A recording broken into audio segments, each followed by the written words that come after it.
बहुत समय पहले जब भारतीय उपमहाद्वीप की धरती पर संस्कृतियों का मिलन हो रहा था, तब बिहार की भूमि पर एक अद्वितीय संस्कृति का जन्म हुआ। यह कहानी हमें उस समय में ले जाती है जब बिहार का नाम मगध हुआ करता था और इसकी धरती पर महान संत, योद्धा और कवि जन्म ले रहे थे। प्राचीन काल में बिहार की भूमि पर वेदों का पाठ होता था और ऋषि मुनि ध्यान मग्न होते थे। यह भूमि यज्ञ और तपस्या की थी। यहाँ के लोग अपनी आत्मा की खोज में लगे रहते थे। बिहार की गुफाएं और जंगल आध्यात्मिक साधकों का निवास स्थान बन गई थी। एक दिन एक राजकुमार जिसका नाम सिद्धार्थ था, अपने महल की सुख सुविधाओं को छोड़कर सच्चे ज्ञान की खोज में निकल गया। यह राजकुमार बिहार की भूमि पर आकर बोध गया में पीपल के वृक्ष के नीचे ध्यान में लीन हुआ और यहीं उसे ज्ञान की प्राप्ति हुई। वह राजकुमार गौतम बुद्ध के नाम से प्रचलित हुआ और बुद्ध धर्म की नींव डाली। बुद्ध की शिक्षाओं ने बिहार की संस्कृति को गहरी रूप से प्रभावित किया। इस धरती पर जन्म हुआ भगवान महावीर का, जिन्होंने जैन धर्म की स्थापना की।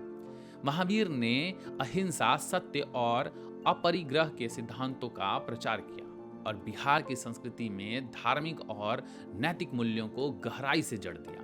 पावापुरी, जहां महावीर ने निर्माण प्राप्त किया, आज भी जैन धर्म की अनुयायियों के लिए एक पवित्र स्थल के रूप में विराजमान है। बिहार की संस्कृति का एक महत्वपूर्ण अध्याय उसकी शिक्षा परंपरा है।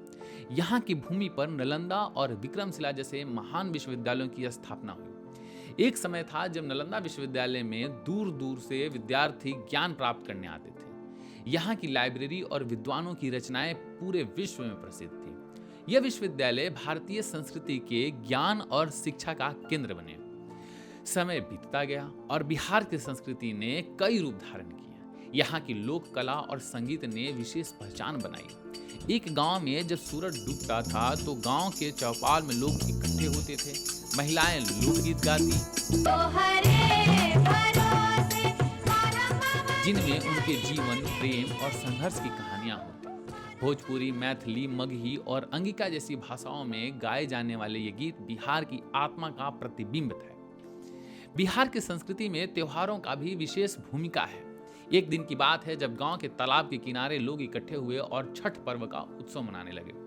सूर्य देवता की पूजा करते हुए वे गंगा जल में खड़े होकर अर्घ्य अर्पित कर रहे थे।